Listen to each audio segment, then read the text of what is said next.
Good evening বন্ধুরা, আমি তোমাদের ঝিলিক দি। তোমরা সবাই কেমন আছো? আশা করি তোমরা সবাই খুব ভালো আছো, আর আমিও কিন্তু বেশ ভালো রয়েছি। আজকে কিন্তু শনিবার, আর তোমাদের দাদাভাই কিন্তু সন্ধ্যেতে এই রকম একটা বড় সাইজের তরমুজ নিয়ে এসেছিলো। তো তরমুজটা কিন্তু বেশ ওয়েট ছিল, ওজন ছিল অনেকটাই বড় সাইজের। আর যেহেতু তোমাদের দাদাভাই ঘরে রয়েছে, তাই আমি ভাবলাম যে তরমুজটা এখনই কাটা যাক, কারণ টাটকা টাটকা ফল খাওয়াটা কিন্তু খুব ভালো। আর আমি কিন্তু এই তরমুজটা কাটতে গিয়ে না বেশ কিন্তু হিমশিম খেয়ে যাচ্ছিলাম, কারণ এটা কিন্তু অনেকটাই বড় আর ওজনটাও কিন্তু অনেকটাই, তার জন্য আমার বটিটা কিন্তু বারবার পিছলে যাচ্ছিলো। আসলে কি বলো তো, পাকা গৃহিণী না হলে না এই সমস্ত কাজ কিন্তু খুব একটা সহজে করা যায় না।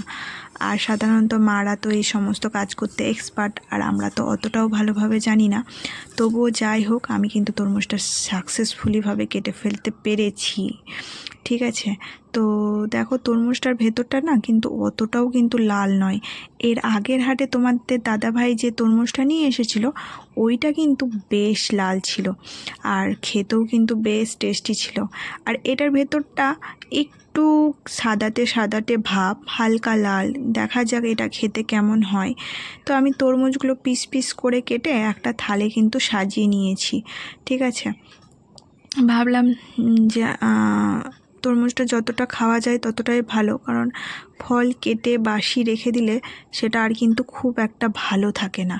তো যাই হোক, এটা আমি এক থাল কিন্তু তরমুজটা কেটে নিয়েছি, তাও কিন্তু খানিকটা তরমুজ অনেকটাই থেকে গেল। তো তোমাদের দাদাভাইকে আমি নিয়ে গিয়ে তরমুজটা দিলাম। ঠিক আছে, দেখা যাক সে খেয়ে কী বলে। তো তাকে দিলাম খেতে। সে কিন্তু খুব বেশি একটা খায়নি, কয়েক পিসই খেয়েছে। ঠিক আছে, আর সত্যি কথা বলতে কি, গরমের দিনে তরমুজ লাল হোক চাই না হোক, তরমুজটা খেলে কিন্তু শরীরে অনেকটাই জলের চাহিদা মেটে। ঠিক আছে, তো তোমাদের দাদাভাই খেয়ে বললো মোটামুটি। এবার আমি খেয়ে দেখছিলাম যে তরমুজটা কেমন। তো আমার খেয়ে মোটামুটি লাগলো, আমারও খুব ভালো লাগেনি। মানে আগের তরমুজটা যতটা ভালো ছিল, এটা কিন্তু মোটামুটি মানে খাওয়া যাবে, খুব যে খারাপ তা কিন্তু নয়। তো তোমাদেরকে আমি আগেই বলেছিলাম যে আজকে কিন্তু শনিবার। তো তরমুজটা খাওয়ার পরই আমি ভাবলাম যে রাতে কি করা যায়, কারণ শনিবারের দিনটা হলো নিরামিষের দিন। আর নিরামিষের দিন হলে একটু খাওয়া দাওয়ার চাপ হয়ে যায়, কারণ তোমাদের দাদাভাই নিরামিষ খেতে একদমই নিরামিষ খেতে একদম পারে না। ঠিক আছে, ও নিরামিষ তরকারি পাতিগুলো খেলে যেদিন হয় সেদিন ওর খেতে একটু কষ্ট হয়। তো সেই কারণে আমি সেই কথা মাথায় রেখে আমি ভাবলাম চলো আজকে একটু গরম গরম লুচি ভাজা যাক। তো আমি এখানে গরম গরম ফুলকো ফুলকো লুচি ভাজছিলাম, আর মনে মনে ভাবছিলাম যে লুচির সাথে কি করা যায় যেটা তোমাদের দাদাভাই খেতে ভালো লাগবে দাদাভাই। তারপর ভাবলাম আলুর দম করব। তারপর ভাবলাম যে না, আলুর দমটা করলে আলুর দমটা অনেকটাই রিচ হয়ে যাবে। আর যেহেতু আজকে তরমুজটা খেয়েছি, তো একটু সাদামাটায় কিছু করব ভাবছিলাম। তো সাদামাটা করবো বলতে তারপর ভাবলাম যে একটু সাদা আলুর তরকারি করি। তারপর ভাবলাম যে শুধু শুধু সাদা আলুর তরকারি করলে তোমাদের দাদাভাই কিন্তু সেটা খেতে একদমই ভালোবাসবে না।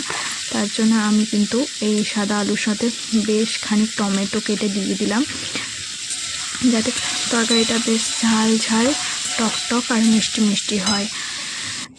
এই কারণেই কিন্তু আমি দেখো একদম টমেটোগুলো দিয়ে দিলাম। এগুলো কিন্তু গাছের টমেটো, ঠিক আছে, একদম দেশি টমেটো। তো এই টমেটোগুলো একদমই মিষ্টি ভাব নাই, বেশ টক টক। আর আমি কিন্তু এরপরেও আরও খানিক টমেটো দিয়ে দিয়েছিলাম, যার জন্য তরকারিটা কিন্তু বেশ টক টক ঝাল ঝাল আর মিষ্টি মিষ্টি হয়েছিল। তো এই দেখো তরকারির কালারটা দেখেছো কেমন লাল হয়ে গেছে না? আমি এতে কিন্তু কোনো এক্সট্রা লঙ্কা গুঁড়ো বা কোনো কালার ইউজ করিনি, তবুও কালারটা কিন্তু এত সুন্দর হয়েছে। আর আজকে গরম গরম লুচি আর সাদা আলুর তরকারির সঙ্গে ছিল মিষ্টি। তোমাদের দাদাভাইকে আনতে বলেছিলাম আগে থেকে, তো মিষ্টি নিয়ে এসেছিলো। তো এটাই ছিল আমাদের রাতের ডিনারের মেনু। তো তোমাদের যদি ভিডিওটা ভালো লেগে থাকে তাহলে প্লিজ লাইক করে দিও, সাবস্ক্রাইব করে